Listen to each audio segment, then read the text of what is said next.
네, 안녕하십니까. 6월 5일이고요. 예, 수급으로 보는 짧은 점심시황입니다.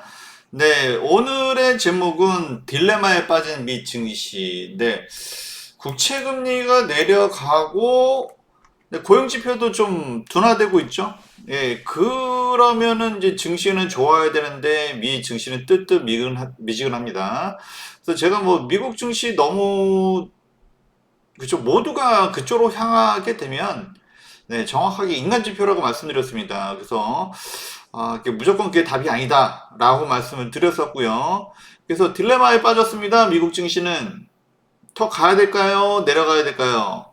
그쵸? 그 부분에 대해서 제가 우려했던 부분에 대해서 좀 말씀을 좀 드리고요. 왜 미국 증시가 위험한지에 대해서 말씀을 드리고, 그리고, 우리 어제도 최근에 계속 말씀드리고 있죠? 제가 자꾸 얘기하면 뭔가 이유가 있는 거예요. 그죠? 예, 전기차 2차전지, 그죠? 보통 캐즘 때문에 최근 안 좋다가, 최근에서 바닥에서 올라오고 있습니다. 네, 이제 좀 봐야 될 것 같습니다. 계속 말씀을 드리고 있죠? 지난주 금요일, 지난주부터 말씀을 드렸고, 이번 주 확실하게 반등을 하고 있습니다. 그 이유가, 근거가 역시 EV3 전기차.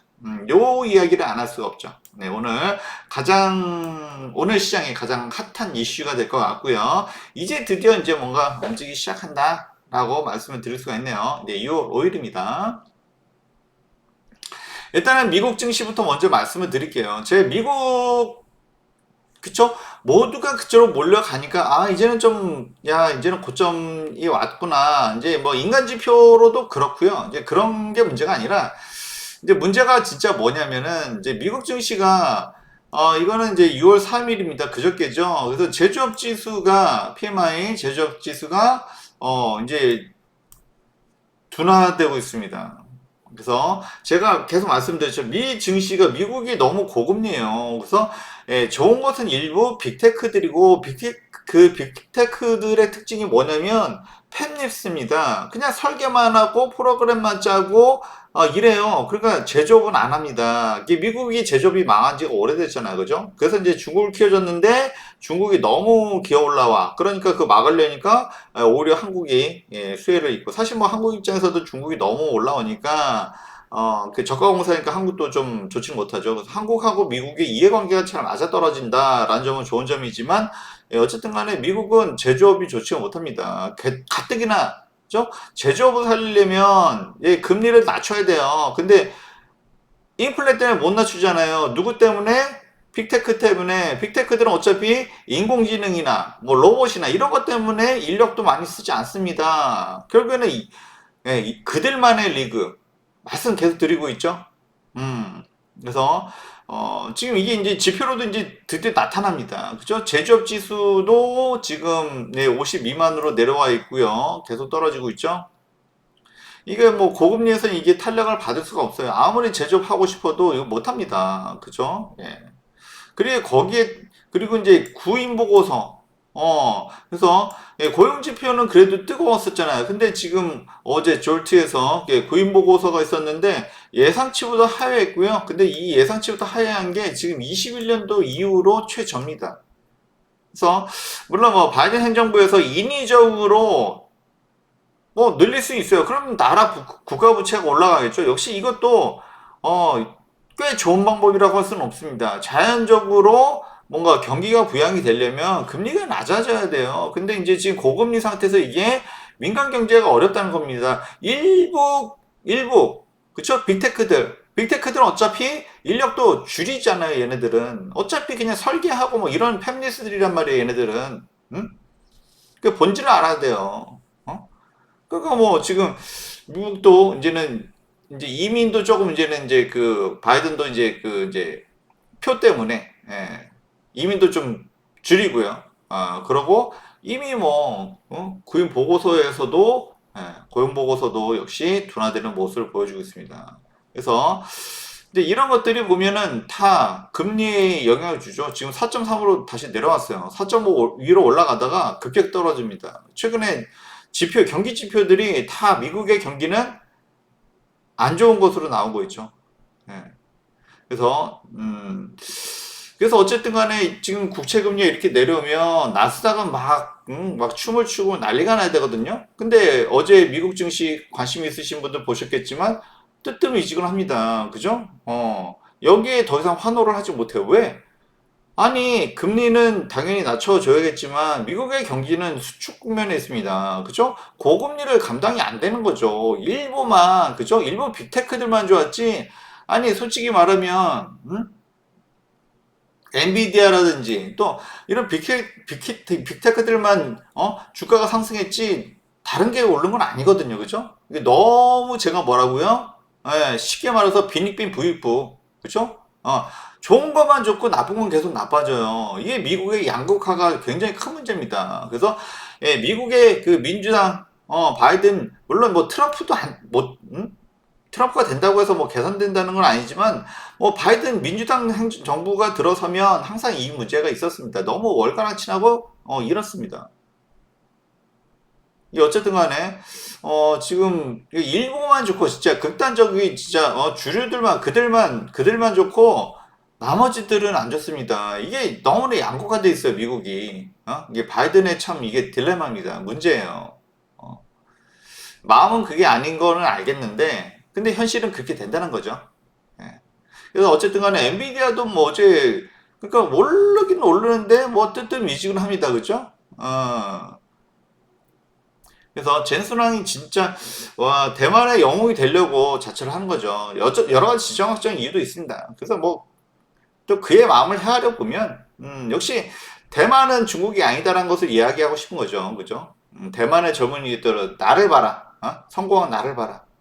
중국에 목매지 말라. 이 얘기를 하고 싶은 겁니다. 그래서 사실은 이제 미국에서도 전략적으로 지정학적으로 이제 밀어주는 것도 있는 것 같습니다. 이런 것들은 참 야, 이렇게 디테일한 얘기까지 해야 되나 싶을 정도이긴 하지만, 어쨌든 간에, 뭐 그런 부분이 있습니다. 그렇지만, 이게 너무 올라왔고, 진짜 영혼까지 끌어 모아서 올리려고 하지만, 이제는 뭐, 딜레마에 빠졌다는 거죠. 그래서 너무 여기 목매지 말자, 라고 말씀을 드렸고요. 어쨌든 간에 나스닥도, 어제, 국채금리가 그렇게 낮아졌으면 나스닥은 이제 막 춤을 추고 난리가 나야 되는데 못 그러죠. 그죠? 왜? 고금리로 해서 그들은 좋았지만 빅테크들은 좋았지만 어떻습니까? 제조업이라든지 그죠? 민간 소비조차도 이제는 꺾이는 모습이 나옵니다. 그래서 이제 GDP도 이제는 예상치보다 자꾸 꺾이고 있죠. 그래서 이것을 인위적으로 뭐 옐런이라든지 바이든 행정부에서 끌어올리려고 하면 또 국채를 또 남발해야 돼요. 이건 또 지금은 좋지만 또 나중은 좋지 못합니다. 그 미국 경제는 지금 아, 특히 미 증시는 너무 고점에 와 있다. 라고 말씀드릴 수 있고요. 예, 어쨌든 간에 엄청 살을 빼야 되는 상황이긴 한데, 예, 어쨌든 간에, 그래서 미국 증시 너무 좋아하지 말라. 자꾸 말씀드린 데는 이런 이유가 있어요. 제가 뭐, 미국이 싫어서가 아니에요. 저는, 저 기회를 봅니다. 그래서 뭐, 기회주의자라고 봐도 좋은데, 기회를 봅니다. 이게 기회가 크지 못하다는 게 문제인 거죠. 예, 오히려 어디가 더 크냐? 아시아 증시, 신흥국, 한국. 예, 이게 더 낫습니다. 예, 이게 솔직한 심정이에요, 제가. 예, 어쨌든 간에, 유가가 떨어지는 부분도 인플레이션 완화에는 도움이 되겠죠. 물론 우리나라 뭐 동해 유전이 발견됐다, 뭐 이런 얘기도 있지만, 예, 근본적으로는, 오펙에서 이제 감산을 하려는 이유는 유가를 끌어올리려는 이유였거든요. 근데 이제 오펙에 속하지 않은 미국이 계속 증산했습니다. 너무나 미국 입장에서는 땡큐한 거죠. 감사한 거죠. 그죠? 예, 유가를 끌어올려주면서, 미국의 뭐 쉐일이라든지 얘네들은 단가가, 그쵸? 추출 단가가 높아요. 근데 이제 오펙에서 감산을 해주는 바람에 어느 정도는 80달러 이상에서 유지가 됐어요. 그러니까 이제 미국 정유업계들은 좋았죠 그동안. 어차피 뭐 오펙 플러스도 아니고 그리고 유가를 낮추는 그러니까 물가를 인플레이션을 낮춘다는 명분이 있었기 때문에 이쪽 계속 증산했어요. 결국에는 오펙 플러스에서 그 감산해가지고 사우디라든지 본인들이 좋은 게 아니야. 결과적으로 누가 좋았어? 미국이 좋았습니다. 그리고 미국이 좋았고 또 누가 좋았냐? 러시아가 좋죠. 그렇죠? 러시아는 이제 제재를 받기 때문에 막 팔지를 못합니다. 근데 어느 정도 유가가 유지되니까 러시아 입장에서도 너무나 감사한 거지, 그죠? 푸틴 입장에서도 너무나 감사한 거예요. 그러니까 그 사우디에서 오페 플러스에서 감산을 하려고 이게 본인들이 유가를 유지해주면서 이제 뭔가 그거 가지고 뭐 하려고 했지만 그 수혜는 고스란히 누가? 미국과 러시아가 받았다는 겁니다. 이제 깨달은 거예요. 뭐, 최근에 뭐 중국하고 한국에서 유전이 발견됐다, 뭐 이런 얘기도 뭐 있지만, 이 근본적인 건 그겁니다. 이제서야 깨달은 거예요. 이제는, 야, 이거 지금 점차적으로 진짜, 친환경 이쪽으로 넘어가고 있지. 그리고 이제 또, 막 전 세계에 진짜 요즘은 채굴 기술이 좋아져가지고 땅 파면 나와요. 이게 돈이 될지 안 될지 이게 문제인 거지. 생산성이 있을지 없을지 이게 문제지. 파면 나오긴 나와요.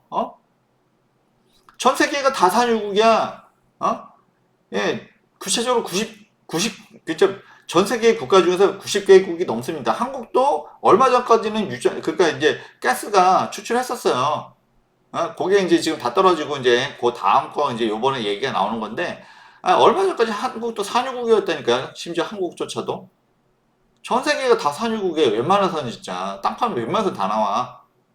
그럼 이제 산유국 입장에서도 이제 야 유가 유지될 때 이제 좀이라도 더 팔아먹어야죠, 그죠?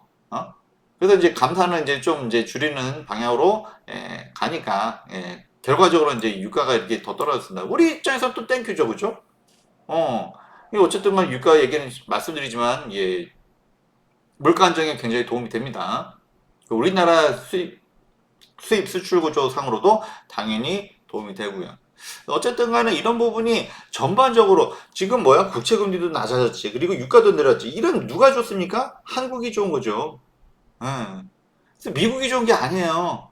미국은 기름도 팔아먹잖아요, 거기는. 응? 그리고 이제 미국도 다 좋은 건 하지만 그들이 자랑하는 빅테크들은 좋잖아요. 물론 서민들은 말라 죽지고 있지만, 그런 상황입니다, 지금. 그래서 미국은 좋은 것도 싫은 것도 아니에요. 딜레마에 빠졌습니다. 어? 그렇지만 이제 아시아, 그렇죠? 예, 미국 바라기 니케이랑 그다음에 대만, 대만도 너무 많이 올라왔죠. 대만은 뭐 오늘도 뭐 젠순항이 뭐 반도체 그리고 이제 젠순항이 지금 뭐 이거 이제 그죠? 이게 대만의 선봉장인 거죠. 야, 대만 청년들이여 나를 봐라, 그죠? 내가 미국에서 이만큼 성장했어. 솔직히 제가 아는 대만 사람들은 굉장히 얌전하고 수줍고 진짜 보통 이래요. 근데 이제 젠슨랑은 좀 뭔가 다르긴 다른 게 아니 좀 미국 물을 많이 먹어서 그런가 좀 약간 아메리칸 마인드가 좀 그쵸? 예, 국뽕이 좀 차 있습니다. 네, 그래가지고 어쨌든 간에 지금 뭐 대만에 계속 그러니까 이게 결국은 이겁니다. 대만이 이제 대만 사람들이요. 이게 우리는 중국하고 다릅니다. 이제 이 얘기를 하고 싶은 거예요. 그러니까 미국에서도 계속 밀어주는 겁니다. 예, 지정학적으로 제가 어, 마켓 인사이트에서도 말씀드렸죠. 그래서 중국을 견제하기 위해서 그 주류인 유대인들과 그다음에 그 IT를 도맡은 인도의 공대 그리고 반도체 대만을 키워주는 이유 그렇죠? 다 지정학적인 이유가 있는 겁니다. 그렇죠? 대만은 절대 진짜 중국한테도 핵심 이익이고 그만큼 미국한테도 중요하다는 얘기예요. 대만을 뺏기면 안 됩니다. 태평양이 열려버립니다. 그렇죠? 그래서 어쨌든 간에 그런 여러 가지 이유가 있는데 어쨌든 대만이 많이 컸다. 그죠? 사실 우리 입장에서는 저 배가 아플 만도 합니다만 뭐 어쩌겠습니까? 그런 거 이제 알고는 가자. 항상 말씀드린 거고요. 항생 좋죠, 항생. 그렇죠? 국채 금리가 계속 낮아져요. 그리고 유가가 계속 내려가요. 그러면은 신흥국들이 좋은 거죠. 그리고 이제 인도가 지금 난리인데 막 모디 총리가 막 집권당이 뭐 압승했다 또는 압승이 실패했다 하면서 왔다 갔다 합니다. 역시 신흥국이라고 할 수 있고 어쨌든 간에 이게 국채 금리가 낮아지니까 누가 좋아요? 항생이랑 코스피가 좋죠. 그렇죠? 그래서 좀 다시 또 일어나잖아요 지금. 다시 일어나고 물론 뭐 삼성전자 뭐 HBM이 엔비디아에 납품될 수 있다 말다 뭐 이런 것도 있지만 결과적으로는 지금 한국이 좋은 겁니다. 제가 그래서 한국 증시 너무 뭐 이거 가망 없다 희망 없다 이렇게 말씀하시는 분도 계신데 진짜 양심에 손을 얹고 진짜 그렇게 생각하는지 생각을 해보시고요. 그래서 이제 사실은 이제 한국 증시 뭐 이런저런 핑계 대고 많이 떨어지면 들어가겠다. 뭐 사실 뭐 이 생각이잖아요. 제가 모릅니까? 양심에 손을 얹고 사실 그 생각이잖아요, 그죠? 물론 뭐 여러 가지 뭐 불확실성이 없는 시장이 어디 있습니까? 다 불확실성은 있고, 그죠? 국내 시장이 아직 뭐 제도적으로 뭔가 좀 미비된 부분도 있고 여러 가지가 있고요, 그렇죠? 그렇지만 지금 시장 상황은 한국 시장이 한국에 유리하다라는 얘기를 말씀드리는 겁니다. 이러거나 저러거나. 그리고 코스닥이 최근에 올라오고 있죠. 예, 올라오고 있고, 예, 예, 하반기부터는 제가 2차전지 계속 관심을 가져야 된다 말씀드렸고, 이제 6월부터는 이제 좀 보자. 심리적으로는 6월도 하반기에 속해 있다 말씀드렸습니다. 예, 차차차차차차 올라오고 있죠. 됐습니다. 그래서 이제 뭐 이제 매동을 보면 이제 외인들이 오전에는 역시 외인들은 참 이제 주작을 잘해요. 그죠? 네. 처음에 매도하는데 눌렀죠. 누르면서 이제 스근스근스근 매집합니다. 원래 올라갈 때 원래 이래요. 그죠? 장 초반에는 오전에 막 눌러요. 뭔 일 있나? 그런 불안해 개미들이, 개인 투자자들이 던지면 받고 올라가죠. 예, 상승장에서 보통 예, 이런 패턴입니다. 오전에 누른다? 그러면 의도적이다라고 보면 됩니다. 그렇죠? 왜 미국 시장이 안 좋았으니까 우리도 안 좋을 거라고 이제 미리 예상한 거죠. 그죠? 그렇지만 국채 금리가 내려가고 유가가 내려간다? 신흥국, 특히 한국 같은 그런 수출 주도형 입장에서는 나쁘지 않습니다. 물론 미국 경기가 수축되는 부분은 안타깝지만, 근데 그거는 미국이 경제 구조가 그래서 그래요. 거기는 제조업이 약합니다. 예, 우리의 제조업이 강하잖아요. 그죠? 그렇다고 이제 중국이 이제 관세 때리고 이제 중국을 철저히 막는 상황에서는 오히려 한국이 더 유리한 거죠. 오늘 뭐 기금도 좀 들어오고 있고요. 역시 바닥 인식이다. 그리고 선물이 아까는 좀 매도가 좀 많았었어요. 근데 이제 천천히 줄고 있죠. 역시 오전하고 오후가 다릅니다. 그죠? 예, 외인들이 보통 매집할 때는 눌러서 담는다. 다시 한번 더 말씀드리고요. 그래서 어쨌든 간에 지금 샀다 팔았다 하죠. 네, 이게 지난주까지는 이제 지난달까지는 역시 아람코의 그 지분매가 17조짜리다 보니까 한국뿐만 아니라 다른 아시아 증시도 좀 눌렸습니다. 왜? 여기서 빼가지고 같은 아시아에서 기금 빼가지고 일부 빼가지고 예, 그거 이제 아람코의 지분을 매입을 하려니까 이제 그런 가능성이 있다. 그렇죠? 예, 그런 수급적인 이유가 있었다 말씀드렸고 그리고 예, 이번 주 들어선 샀다 팔았다 하죠. 예, 간보고 있습니다. 그렇죠. 어쨌든 간에 뭐 완전 매도는 아니니까 예, 좀 더 보시고요. 오늘 드디어 연기금 이제 드디어 조금씩 들어옵니다. 그래서 어쨌든 간에 선물이 어제 뭐 매도가 좀 많아서 걱정이었겠지만 예, 이거 뭐 결국 뭐 삼성전자가 이런 거 다 받는 거죠. 그리고 오전에도 사실은 좀 매도가 좀 있었는데 예, 점차 매도세가 줄어들고 있다. 이건 또 바뀔 수가 있는 거다라고 말씀드릴 수가 있고요. 그리고 역시나 삼성전자 얘기를 오늘 안 할 수가 없죠, 그렇죠? 삼성전자 예, 지난 주말에 마케팅 사이트에서도 말씀드렸지만 이거 우리가 잘못해서 그런 거 아니다, 그죠? 예, 그리고 이제 삼성전자는 역시나 이제 시장의 문제인 거고 그리고 이제 올라가지 못하니까 떨어진 것도 있고요, 맞고요, 그죠? 그리고 엔비디아, HBM은 납품하냐 못하냐 기대감 때문에 몰랐는데 신망감의 매물이 나오는 건 뭐 자연스러운 거고요, 그죠? 그리고 뭐 어제 같은 경우 엔비디아 젠슨왕 있죠, 젠슨왕. 네, 젠슨왕의 말 한마디에 왔다 갔다 하는데 이제 지난번에 급락했던 이유가 로이터 통신에서 뭔가 이제 테스트 실패했다 이런 식으로 뉴스가 나왔었어요. 의도적으로 누른 거죠, 사실은. 네, 그렇지만 젠슨왕이 테스트 실패한 건 아니다. 라고 했습니다. 그랬더니 올라갑니다. 근데 우리가 잘 들어야죠. 그죠? 테스트 성공해서 삼성전자가 납품하게 됐어라. 그 다음에 테스트 실패한 거 없어. 좀 다릅니다. 그죠? 예. 그래서 부품 하나 이거는 진짜 무슨 구멍가게 아닙니다. 전 세계를 좌우하는 진짜 글로벌 기업이에요. 거기서 부품 하나 쓰는 게 이게 쉬운 거 아닙니다. 그죠? 그래서 기존의 부품을 대체하기가 쉽지가 않아요. 그죠? 지금은 엔비디아가 누구 거 쓰겠습니까? SK 하이닉스 쓰고 있죠. 그 다음에 마이크론 테크놀로지도 이제 들어가려고 준비를 하고 있고요. 삼성전자는 제가 어디까지나 말씀드리지만 삼순위입니다. 삼순위. 예, 그래서 뭐 4세대에서는 좀 다르지 않을까 좀 기대를 걸고 있지만 이미 맞춰놓은 거를 바꾸기가 쉽지 않아요. 결국에는 SK 하이닉스를 견제하려는 의도일 수도 있고요. 그죠? 그리고 결과적으로 제가 항상 누누이 말씀드리지만 삼성은 엔비디아의 대항마가 될 수 있다 말씀드렸어요. 그죠? 그래서 엔비디아 입장에서는 뭐 물량이 급하지 않는 이상, 그죠? 삼성전자는 3순위, 그죠? 경쟁할 일이 없는 SK 하이닉스 또는 마이크론 테크놀로지는 좀 계속 쓰겠지만, 삼성전자는, 그죠? 테스트를 실패한 게 아니지만, 또 그렇다고 해서 바로 갖다 쓴다는 것도 아닙니다. 요거 우리가 잘 새겨 들어야 돼요. 어쨌든 간에, 뭐 그런 이유를 들어서 오늘 좀 들어 올려주긴 했는데, 근데 이거, 젠슨왕의 말을 고지고대로 그죠? 잘 해석해 보면 답이 나옵니다. 예, 그래서 너무 좋아할 일도 아니다. 그죠? 삼성전자가 결국에는 기술력이 모자라서가 아니다라는 것을 확인할 수 있어요. 그렇지만 엔비디아 과연 삼성전자 걸 쓸까? 쓰더라도 얼마나 쓸까? 이제 이런 문제가 있습니다. 그래서 이것이 삼성전자의 주가를 끌어올리는 이유가 크게 될 수는 없다고 봅니다. 역시나 삼성전자가 인공지능에 있어서 뭔가 엔비디아를 뭐 일부라도 당장은 아니겠지만 일부라도 대체할 수 있는 이게 뭔가를 보여줘야죠. 그러면 저도 강력하게 삼성전자 사라고 말씀을 드리겠습니다. 그렇지만 지금은 조금은 애매하다. 네, 다시 한번 좀 말씀을 드리고요. 어쨌든 간에 이제 좀 뭐 대량 매도가 나왔습니다만 이거는 뭐 아람코의 지분 매입 때문일 수 있다. 뭐 말씀드렸고 이번 주 들어선 샀다 팔았다 샀다. 근데 샀다가 더 많네요. 그죠? 역시 요 부분에 있어서는 75,000원 안에서는 좀 바닥 인식이다. 그죠? 왜? 어쨌든 간에 반도체 업황은 이래나 저래나 좋아지잖아요. 그죠? 그래서 삼성전자가 엔비디아에 HBM 바로 납품하지 않더라도 일단 기술력 있고 그리고 뭐 다른 메모리 계속 올라오고 있고 그리고 저는 어디까지나 엔비디아보다는 AMD에다가 좀 더 희망을 두고 있습니다. 그죠? 당장은 아니지만 어쨌든 간에 엔비디아 대항마 연합군으로 해가지고 저는 그쪽을 더 응원하고요. 사실 그게 주가 상승에 더 크게 작용할 수 있다. 저는 이렇게 보고 있습니다. 어차피 리사수도 대만 사람입니다. 그죠?